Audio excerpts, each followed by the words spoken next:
सुनो वाकया सुना देता हूं आपके मिजाज के मुताबिक। सुनाऊं सुनाऊं वाकया सुना दे। बहुत अच्छी तकरीर होगी, नसीहत आमेज़ माशाअल्लाह। तवज्जो से सुनिए। इरशाद।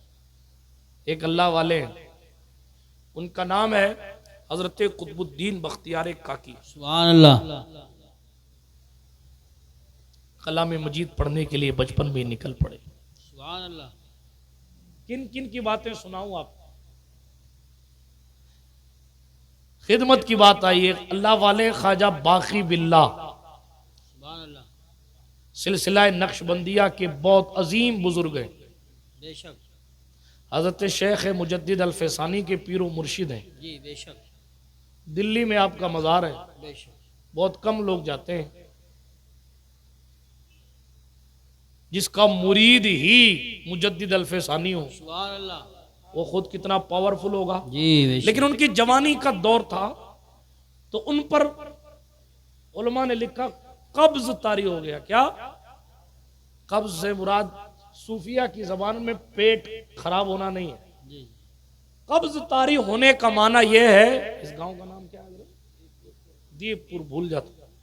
दीपपुर वालों, मोहब्बतों के दीप जलाओ अपने सीनों में, सुभान अल्लाह। तालीम के चिराग रोशन करो, इसलिए कि कल तक हमारी इज्जत के लिए हमें पढ़ना जरूरी था, मगर आज खुद को बाकी रखने और मुसलमानों का वजूद बाकी रखने के लिए हमारा और आपका पढ़ना जरूरी है। सुभान अल्लाह। नहीं पढ़, मेरा काम कहना है। मुझे मालूम है कुछ बेशक। बातें आपको अच्छी नहीं लगती, डायलॉग बाजियां मैं भी कर सकता हूं, किस्से कहानियां मैं भी बहुत अच्छे से सुना सकता हूं, लेकिन कभी कभी दिल दुखता है कि जो लोग इतने इल्म हिकमत और आगाही के शहर के करीब रहा करते हो, जी काफी मुरादाबादी जैसे लोगों का जिन पर साया हो, जी बेशक। बड़े बड़े उलमाए मुरादाबाद और संभल और अमरोहा, जिनके नाम की तूती जनाब यहाँ से लेके मेरठ और दिल्ली और पूरी दुनिया में जिसके नाम के डंके बजते हो, उनके साए में रहने वाले लोगों का हाल ये है कि अब उन्हें इस्लाम की बुनियाद कितनी चीजों पर है यही याद नहीं रहा। बेशक। लेकिन हम आते हैं और जन्नत का यूं टिकट देते हैं और लोग खुशी खुशी लेते हैं, नारा लगाते हैं, बहुत बेहतरीन अच्छी तकरीर थी साहब, क्या खूबसूरत बातें थी। इतनी आसान नहीं है जन्नत, इतनी आसान नहीं जितनी हम समझ बैठे ना, इतनी आसान नहीं। इतनी आसान होती तो हुजूर रात रात को उठ उठ कर रोया नहीं करते। बेशक बेशक। मेरे और आपके रसूल सल्लल्लाहु अलैहि वसल्लम एक दिन रात को निकले ना अपने हुजरे मुबारक से, तो एक घर के करीब से गुजरे, तो एक घर की दीवार के उस तरफ, मेरी माएँ बहनें भी सुने गौर से, ये समझती हमारा काम शादियों में नई नई रस्में पैदा करना है, मुकर्रिर मर्दों के लिए आते हैं, औरतों के लिए नहीं आते। सुनिए, गौर से सुनिए। सरकार मदीना सल्लल्लाहु अलैहि वसल्लम निकले ना, तो दीवार के उस तरफ एक बुढ़िया रो रही थी, और रोते रोते रोते रोते रोते रोते रोते अल्लाह अकबर पढ़ती थी एक आयत, हल अता का हदीसुल गाशिया, क्या तेरे पास अचानक छा जाने वाली यानी कयामत की खबर आई। ये कहती थी और रोती थी, ये कहती थी और रोती। हमारे यहां तर्जुमा ही नहीं आएगा, कुरान पढ़ने का तस्वुर ही नहीं, कुरान मुकद्दस से दिल की कैफियत को बदलने का ख्याल ही नहीं। हुजूर रो रहे थे जार जार उस बुढ़िया के रोने को देखकर। कलाम सादिक पढ़ पढ़ कर सिद्दीक अकबर के हवाले से नहीं, आपने अपने उलमा से सुना कि कुरान पढ़ते थे तो नमाज में सिसकियां ले लेकर रोते थे। आज हम रोते हैं मोबाइल में बैलेंस उड़ जावे तो रोते, पसंदीदा क्रिकेट टीम हार जावे तो रोते। जाने दे, वाकया सुनाऊं। हजरत सरकार ख्वाजा बाकी बिल्ला पर कब्ज तारी हुआ। कब्ज की कैफियत सूफिया की जबान में कि जो लज्जत उन्हें पहले मिल रही थी इबादत में, तिलावत में, रियाजत में, वो लज्जत हासिल नहीं हो पा रही। अल्लाह वाला इतना बड़ा है, सुभान अल्लाह, सुभान अल्लाह। जोर से बोलो सुभान अल्लाह। मुजद्दिद अल फैसानी का पीर है, लक़ब है बाकी बिल्ला, सुभान अल्लाह। आज तक बाकी है वो अल्लाह वाला। बेशक। हजरत कुतुबुद्दीन बख्तियार काकी की चौखट पर एक जारूब कश रहा करता था। बाकी बिल्ला का लेवल सुन लीजिए, झाड़ू देने वाला, झाड़ू। हजरत ख्वाजा कुतुबुद्दीन बख्तियार काकी मारौली शरीफ जानशीने गरीब नवाज की चौखट पर झाड़ू देने वाला रहता था। और आज के झाड़ू देने वाले इल्ला माशाल्लाह, और उस दौर के, और उसने एक दिन मौला यूसुफ साहब अर्ज किया, हुजूर किसी पीर से मुरीद होना चाहता हूं, आप जैसा कोई पीर अता फरमा दे। तो हजरत सरकारे कुतुब पाक उनके ख्वाब में आए, और ख्वाब में आने के बाद सरकारे ख्वाजा कुतुबुद्दीन बख्तियार काकी ने हजरत ख्वाजा बाकी बिल्ला की तरफ इशारा किया कि वहां चले जाओ और उनसे मुरीद हो जाओ। सुभान अल्लाह, जोर से बोलो सुभान अल्लाह। एक चिश्ती नक्शबंदी के पास भेज रहा और हम लड़ रहे हैं, लड़ रहे हैं। अब तो सिलसिले के अंदर सिलसिले के गुरु पैसा है, दिल के पपोले जल उठे सीने के दाग से। महताब राय ताबा का शेर है, दिल के पपोले जल उठे सीने के दाग से, इस घर को आग लग गई घर के चिराग से। दुनिया मुत्तहिद हो रही है, हमारा एक और गया, एक और गया, एक और। इनकी इनसे नहीं बनती, उनकी उनसे नहीं बनती, उनकी उनसे नहीं बनती। रहम करो यार, हाथ जोड़ना जायज होता तो हाथ जोड़ लेता। उम्मत फाके की दहलीज पर आ गई है, शिराजा बिखर गया है, लोग कर्जों में डूब गए हैं, दीनियात से जाहिल हो गए हैं, दीन की अहमियतें दिलों से निकल गई हैं, दीनदारी का हमारी जिंदगियों से जो है निशान खत्म हो रहा है। शादियों के मौकों पर पता नहीं चलता रामलाल की बारात जा रही है कि गुलाम मुस्तफा की जा रही है। हाँ, रस्मों में ऐसे उलझ गए हैं, अल्लाह की पनाह, रोज नई नई रस्म पैदा हो रही है। कुरान की अजमतें दूर है और रोजाना रस्मों से मोहब्बत है। कभी शादियों में नई रस्में, कभी मज़ारात के उर्सों में नई रस्में, नए नए उसूल लेकर, नए नए कवानीन लेकर, नई नई बातें लेकर, नौजुबिल्लाह हम खुदा जाने किधर जा रहे हैं। अल्लाह अकबर। एक जुमला कहूं, आज के इस दौर में नुक्ता इत्तेहाद ये है कि सही तर्जुमतुल कुरान यानी कंजुल ईमान को सामने रखिए और पूरी जमात अहले सुन्नत को इसी नुक्ता मोहब्बत पर मुत्तहिद कीजिए कि हुजूर की किताब, अल्लाह की किताब और हुजूर की सुन्नत के नाम पर ही आकर एक हो जाओ, दीन की खिदमत के नाम पर आकर। सुभान अल्लाह, नारे तकबीर। मगर करें क्या? हमारी कंडीशन ये है, हमारी हालत ये है, बस लोग सो ही सो रहे हैं। 100 साल हो गए आला हजरत की रूह को कहते हुए, सूना जंगल रात अंधेरी छाई बदली काली। अब तो वो काली बदली छाकर बरस भी रही है, लेकिन उसके बावजूद भी हमारे दिलों पर कोई तब्दीली का असर नहीं। सरकार ख्वाजा बाकी बिल्ला सिलसिला नक्शबंदिया के अजीम बुजुर्ग हैं, ख्वाजा कुतुबुद्दीन बख्तियार काकी सिलसिला चिश्तिया के अजीम बुजुर्ग हैं। सरकार ख्वाजा कुतुबुद्दीन ने फरमाया, जाओ बाकी बिल्ला से मुरीद हो जाओ। एक बंदा आएगा मेरी कब्र, वो बाकी बिल्ला बाहयात थे, तो कहा एक बंदा मेरी कब्र पर आएगा, ऐसे ऐसे हुलिये का होगा, उससे मुरीद हो जाना। जारूब कश ने इंतजार किया, वाकई शाम होते या दिन में उस शख्स की आमद हो गई। सुभान अल्लाह। जब आमद हुई तो कहा हुजूर मुरीद कर लीजिए। आज तो ये है ना कि देखा, सुभान अल्लाह, हमसे ही हो जाओ, हमारे जैसा पीर कहाँ मिलेगा। ये कंडीशन है लोगों। मैं नहीं कह रहा हूं हमसे हो जाओ, मैं तो करता ही नहीं। हाँ, वफा पर यकीन नहीं है मुझे लोगों को, और खुद पर भी यकीन नहीं, नहीं करता। ख्वाजा गरीब नवाज ने फरमाया था, 20 साल तक जिसके नामे आमाल में गुनाह ना लिखे जाएं, तब वो मुरीदे सादिक होता है। आज कदम कदम पे लोगों को पीर बनने का शौक लगा है। कभी इधर से मैसेज आते हैं, कभी उधर से फोन, हजरत फलाने की खिलाफत दिलवा दो, फलाने की दिलवा दो, फलाने की दिलवा दो। अल्लाह रहम करे। ये पीर साहब बनने से अच्छा गुजारिश है, बनो, अल्लाह करे बन जाओ, लेकिन सच्चे मोमिन बन जाओ। सच्चे मोमिन, बेशक। खबर में नहीं पूछा जाएगा कितनी खिलाफत लाया है। बहुत अच्छा जुमला है, बहुत बड़ा पैगाम। अपने पूछा जाएगा मा कुन्त तक़ूलु फी हक़्क़ हाज़र रजुल, इस मर्द कामिल के बारे में क्या कहता था। मोमिन होगा तो कहेगा अल्लाह की सरताब कदम शान है ये, इंसान नहीं इंसान वो इंसान है ये।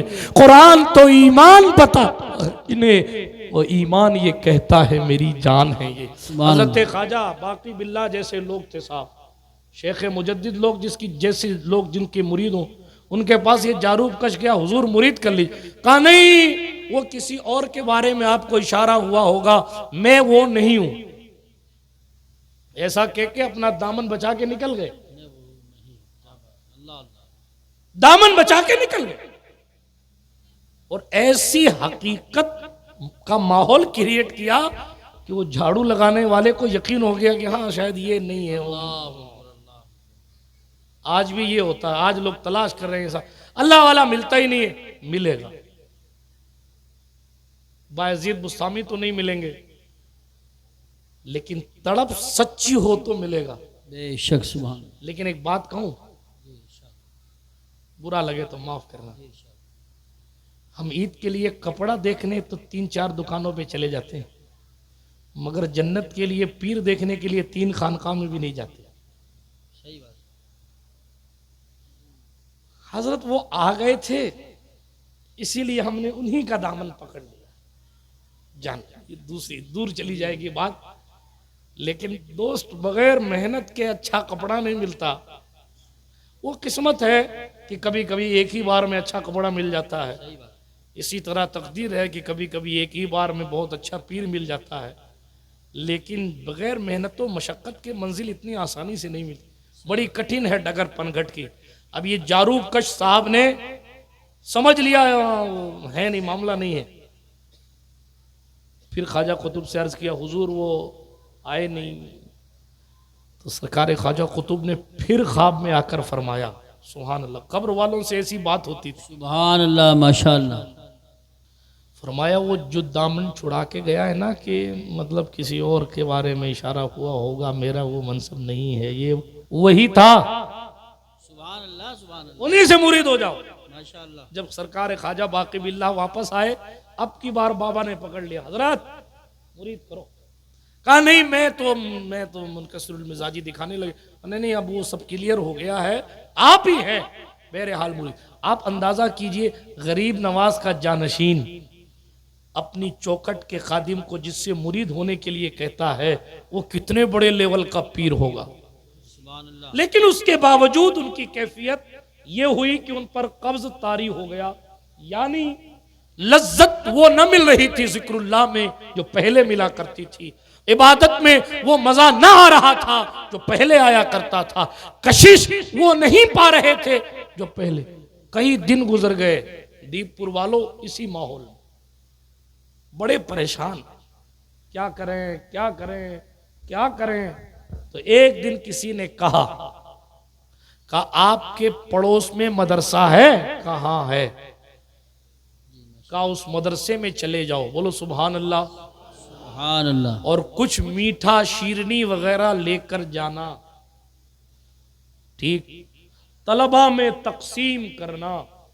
तलबा को भी चाहिए कि सोचें वो कि हमारा मकाम दौरान तालिब इल्मी कितना ऊंचा रहता है। अल्लाह अल्लाह। ये भी एक कलमिया है कि जो दौर हमारा मुस्तजाबुद दावात बनने का होता है, हम उस दौर को क्रिकेट के हवाले, और आज जुमेरात, आज तो छुट्टी अपने, आज दिल्ली टेल के आएंगे, इसके हवाले चला जाए। हालांकि लेवल देखिए आप, ख्वाजा बाकी बिल्लाह नक्शबंदी को कहा मदरसे में जाइए, शीरनी लेकर जाइए, बच्चों को खिलाइए और तलबा से कहिए, हो अजीज तलबा, फकीर बाकी बिल्लाह के लिए दुआ कर दो कि ये कब्ज की कैफियत बसत की कैफियत में तब्दील हो। सुभान अल्लाह। उस अल्लाह वाले ने ये नहीं कहा साहब मैं तो खुद पहुंचा हुआ हूं, मैं क्यों किसी से दुआ के लिए कहूं। अब तो यार हम दुआ करेंगे, तुम नहीं कर सकते। खुदा जाने कहां की ये नई स्पेशल थिंकिंग आ गई। अल्लाह की पनाह, इतना बड़ा पीर, बल्कि पीरों का पीर, जी जी जी। सुबह उठता है, फजर की नमाज के बाद मिठाई ली और मदरसे का रुख किया। तलबा ने सलाम किया, दरवेश जाकर बैठ गए उनके सामने, और जिन तलबा ने एहतराम किया उन्हीं तलबा के सामने बसद इज्जो नियाज कहने लगे, ए अजीज तलबा, ये मिठाई, ये मीठा, ये मैं तुम्हारे लिए लाया हूं, मेरी तरफ से तोहफा कबूल करो और मेरे लिए दुआ कर दो। दुआ करो मेरे लिए। दुआ करने का कहा गया, खुदा की शान देखें, जो कैफियत तारी थी हजरत ख्वाजा बाकी बिल्लाह पर, किताबों में लिखा है कि अभी हजरत ख्वाजा बाकी बिल्लाह मदरसे के दरवाजे पर नहीं आए थे, कुदरत ने उन्हें उनकी वो कैफियत वापस अता फरमाई। सुभान अल्लाह, माशाअल्लाह, माशाअल्लाह। अल्लाह का वली भी तलबा से जाकर खिदमतें करके अपनी कैफियत में इजाफा करवाता है। और आज हमारा हाल ये, तावीज के लिए तो 5,000 दे देंगे, मगर मदरसे के बच्चों को 50 रुपया देने में भी, माफ कीजिएगा बहुत खुल के बात कर रहा हूं, 50 रुपया देने में भी 70 बार गिना जाए। कितने हैं, कितने हैं, कितने हैं? तेरा बेटा दूल्हा बना था और वार के घोड़ों पर फेंक रहा था, तब तो नहीं पूछ रहा था कितने जा रहे हैं। जो कौम अपने दीनदार तबके की अहमियत का अंदाजा नहीं लगा सकती, वो कभी तरक्की नहीं कर सकती। सल्तनते उस्मानिया तरक्की याफ्ता थी, ब्रिटेन कर्जा लेता था उससे, लेकिन मालूम आपको उनके यहाँ उलमा की कदर कितनी थी? जो उलमा किताबें लिखते थे ना, किताबें, उसमें जितनी रोशनाई खर्च होती थी उसके मिकदार वो किताब लिखने वाले को सोना दिया करते। सुभान अल्लाह, माशाअल्लाह। आज तो कई उलमा हमारे ऐसे जिनके पास मुसव्वदा लिख के तैयार है, छापने के लिए पैसा नहीं। सही फरमा रहे हैं, बिल्कुल हक फरमा रहे हैं। छापने के लिए पैसा नहीं, टाइपिंग के लिए पैसा नहीं, कंपोजिंग के लिए पैसा नहीं। क्यों? क्योंकि मेरी कौम इधर उधर तो बहुत शौक से खर्च करती है, लेकिन दीन की खिदमत करने की बात आती है तो मोदी जी की तरफ देखते हैं। आप कुछ नहीं देंगे क्या? बातें कड़वी हैं लेकिन सच्ची है। एजुकेशन, इल्म हमारे लिए और आपके लिए जरूरी है। बेशक हमारे और आपके रसूल ने फरमाया सल्लल्लाहु अलैहि वसल्लम, अल इल्म हयातुल इस्लाम, इल्म इस्लाम की जिंदगी है। हाँ, आज नारे ठोक ठोक के हम सोचते हैं साहब ये दीन हमने जिंदा कर दिया, ये इमामा बांध लिया, थोड़ा टाइट कर लिया इसका शिमला, हमने दीन जिंदा कर दिया। माफ कीजिएगा, मैं किसी को टारगेट नहीं कर रहा, लेकिन हुजूर क्या कह रहे हैं, दीन को जिंदा करना है तो इल्म हासिल करो, एजुकेशन। जरूरत बनिए, जरूरत जैसी जरूरत माजी में इमाम अहमद रजा बने थे। सुभान अल्लाह। उन जैसा इल्म तो नहीं हासिल किया जा सकता क्योंकि उनके पास इल्म लदुन्नी के हिस्से थे, लेकिन हमारे लिए मिशअले राह है कि वो ऐसी जरूरत थे कि इल्म रियाजी जर्मन से हासिल करने वाला शख्स भी उनकी दहलीज पर पहुंचता है। जी, हालांकि कहा नहीं साहब ये तो रियाजी है, ये जर्मनी में पढ़ाई जाती है, ये जर्मनी की एजुकेशन, बरेली के मौलाना को क्या पता।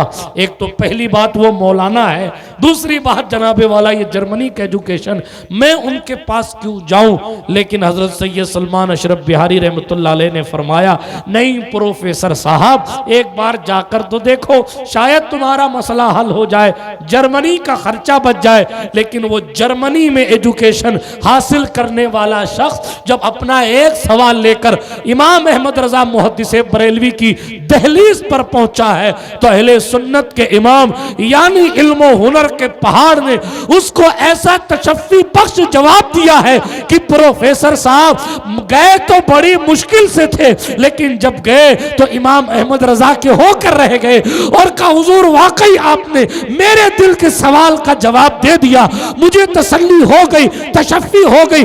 गए थे तो चेहरे पर दाढ़ी न थी, आए थे तो मुस्तफा जान रहमत की सुन्नत के ताबे और पाबंद बनकर आए। मैं सिर्फ इतना कह रहा हूं, आप अपने आप को इल्मी सवाल से बचाइए, आप अपने आप को एजुकेट कीजिए। दुनिया आज भी आपकी तहलील पर।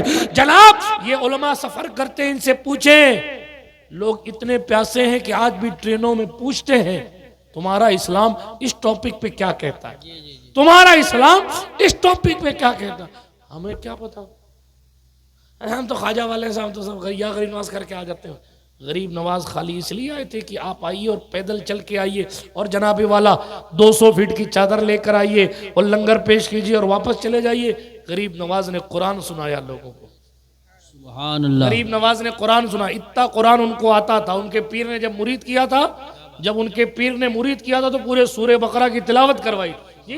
आज तो हाल है, बाबा फरीदुद्दीन के पास हजरत महबूब इलाही मुरीद होने गए थे ना, जुमले कड़वे कड़वे हैं लेकिन सच्चे।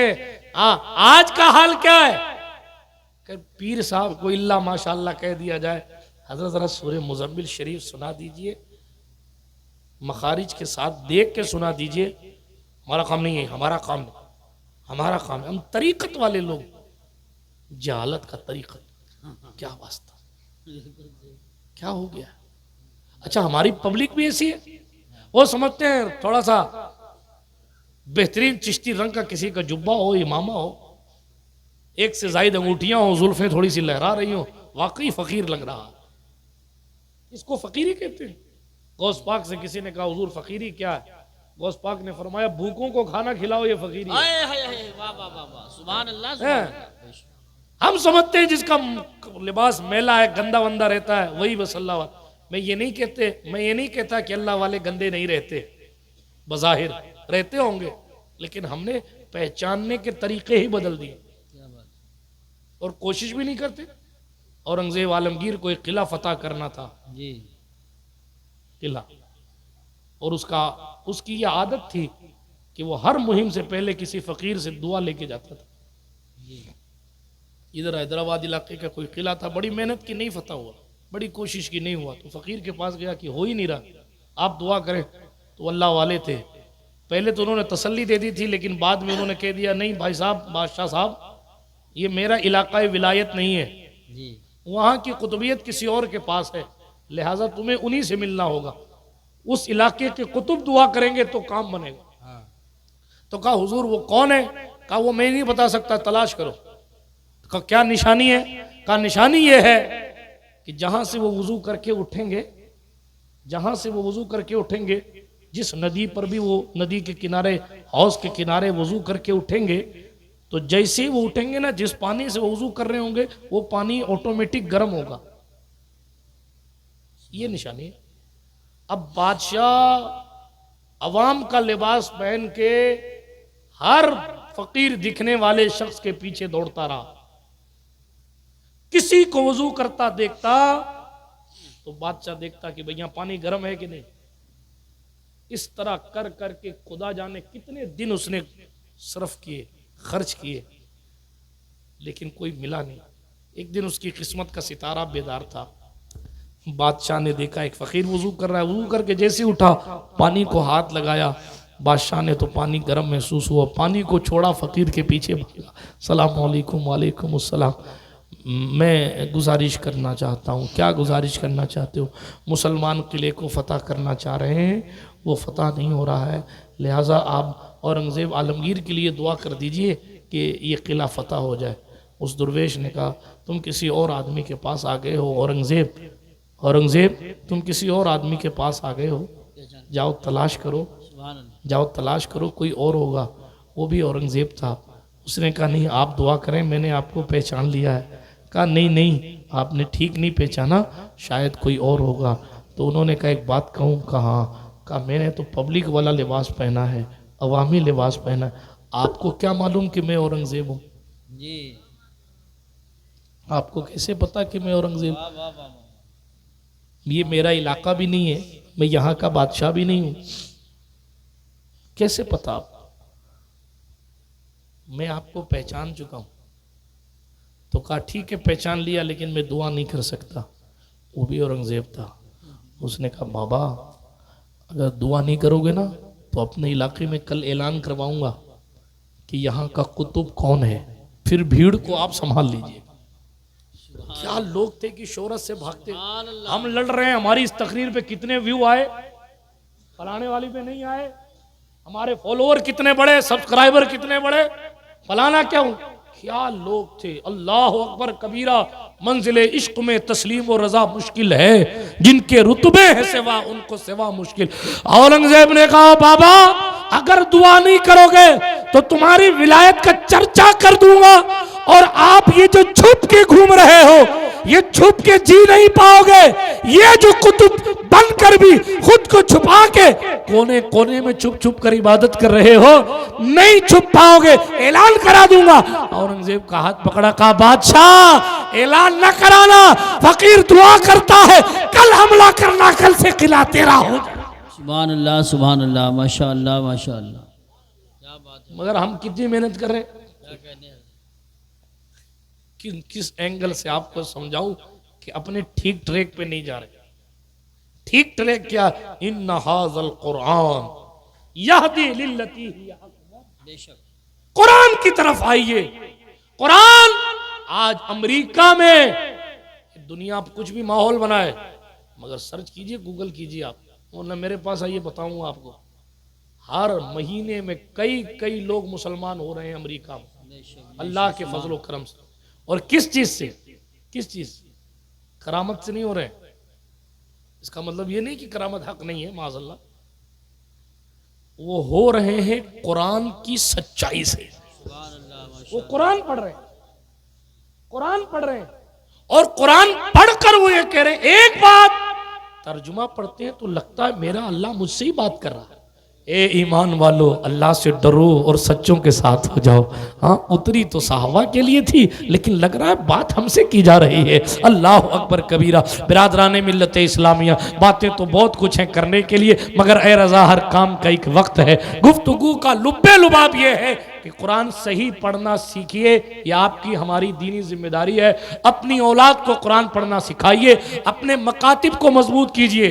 ये इस इलाके को देख कर कहूं, बहुत बड़ा इदारा बनाने की बहुत लंबी कोशिश मत कीजिए।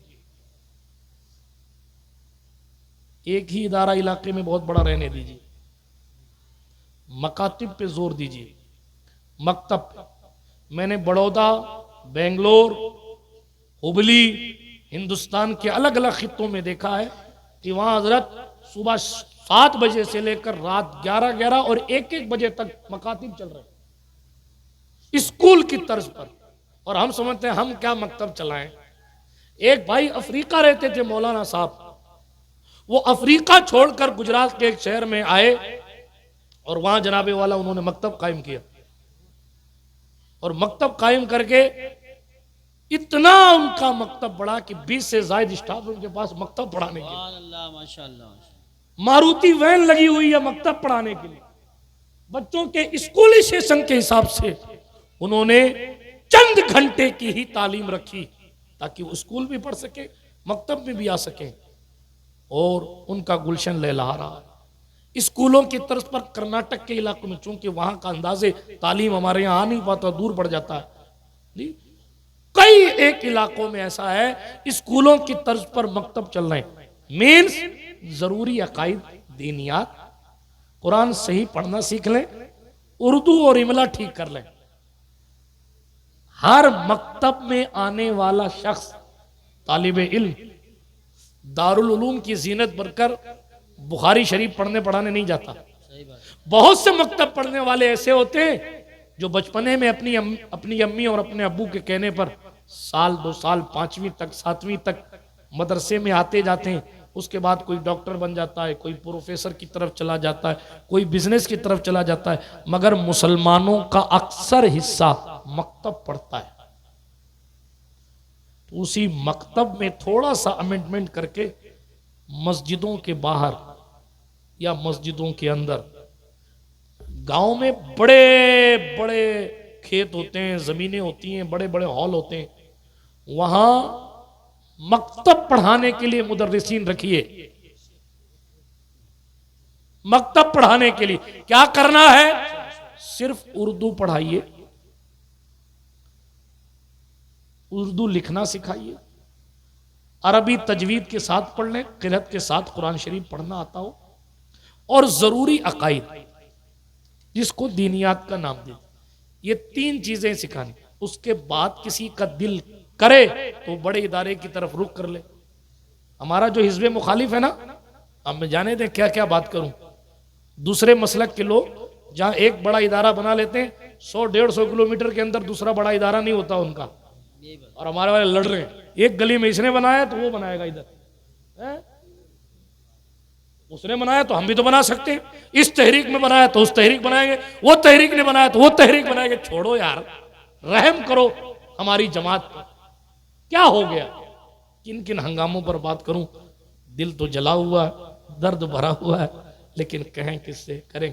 आपसे सिर्फ इतनी मेरी गुजारिश है कि आप एक एक बंदा चाहे तो अपने अपने मोहल्ले में बेहतरीन मकतब कायम कर सकता है। एक मुदर्रिस रखिए, ये एक ही मुदर्रिस तीनों चीजें पढ़ा लेगा, उसकी ठीक ठाक तनख्वाह रख दीजिए।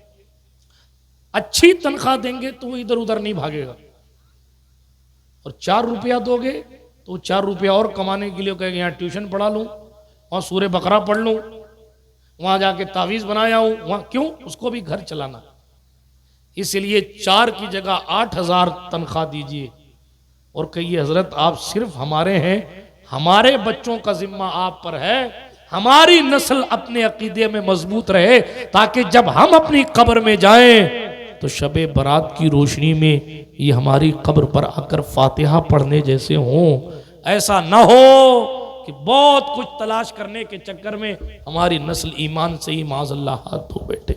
बातें बहुत कुछ हैं करने की, लेकिन अपने मकातिब को मजबूत कीजिए, अपने उलमा की खिदमत कीजिए, अपने खर्चों को रस्मों से बचाकर, और जनाबे वाला जो जितना माफ़ कीजिएगा, जितना जुलूस मिलाद पर खर्चा हो रहा है, या जितना जुलूस ताज़िया पर खर्चा हो रहा है, या जितना कव्वालियों में खर्चा हो रहा है, या जितना शायरों और मौलवियों पर भी खर्चा हो रहा है, माफ़ कीजिएगा बहुत खुल के कह रहा हूँ, और जितना शादियों पर खर्चा हो रहा है, उन खर्चों के लेवल को खुदारा थोड़ा कम करो, और वो पैसा जेब में ना रखो, बल्कि वो बचे हुए पैसे को एक एक मकतब, एक एक मोहल्ले में कायम करो। हुजूर अलैहिस्सलातु वस्सलाम ने फरमाया मेरी आमद का मकसद ये भी है, बुइस्तु मुअल्लिमा, मैं मुअल्लिम बनाकर भेजा गया। तो हुजूर का मिलाद सिर्फ नारा लगा के या नात बजा के ही नहीं मनाया जा सकता। हुजूर आप सिखाने के लिए आए हैं, तो आपकी आमद पर हमने एक मदरसा नया बना दिया। ये 1446 हिजरी में ये ईद मिलादुन नबी के मौके पर हमने जो है वो एक नया मकतब बनाया था। अगले साल मिलादुन नबी का दौर आएगा तो एक छोटा सा मदरसा मकतब एक नया बना देंगे। हुजूर का मिलाद यूं भी बनाओ ताकि पूरे साल मिलाद बनाने का सवाब आपको मिलता रहे। वक्त थोड़ा सा ज्यादा हो गया, उसके लिए आपसे माजरत चाहता हूं। मेरा कोई जुमला बुरा लगा हो तो माफ कीजिएगा, लेकिन सच्चाई यही थी जो मैंने आपकी समातों की दस्तरखान पर रखी। हमें और आपको अगर सही मानों में वापस जिंदा होना है तो हमें कलाम मजीद का दामन पकड़ना पड़ेगा।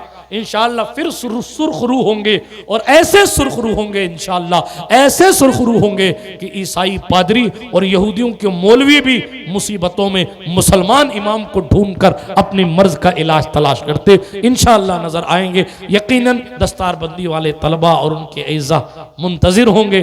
उनसे भी माजरत खा हूं कि थोड़ा सा मेरी बातों ने आपका वक्त ज्यादा ले लिया। अल्लाह पाक इस इदारे को दिन 11वीं रात 12वीं तरक्की अता फरमाए। जो बच्चे मुस्तफ़ा जान रहमत अलैहिस्सलातु वस्सलाम के दीन की खिदमत के लिए इस वक्त तैयार किए जा रहे हैं, अल्लाह पाक उन्हें, उनके माँ बाप को, उनके पढ़ाने वालों को, उनके इदारे को खूब तरक्कियां दे, सुकून दे, और आने वाली जिंदगी को आसान, बारौनक और खुश बनाए। अल्लाह जल्ल वाला हमारा और आपका खातिमा ईमान पर फरमाए। हमें कुरान मुक़द्दस का सही तौर पर खादिम बनाए। दरमियान गुफ्तगू कोई जुमला गैर शरई निकल गया हो तो अल्लाह पाक माफ़ फरमाए। अस्तग़फिरुल्लाह ताला रब्बी मिन कुल्लि ज़ंबिन व अतूबु इलैहि। अशहदु अल्ला इलाहा इल्लल्लाह वहदहू ला शरीक लह व अशहदु अन्न सय्यदना मुहम्मदन अब्दुहु व रसूलुहु। माहे मदीना अपनी तजल्ली अता करे। ये ढलती चांदनी तो दोपहर की है। वाखिरु दावाना अनिल हम्दुलिल्लाहि रब्बिल आलमीन। अस्सलामु अलैकुम।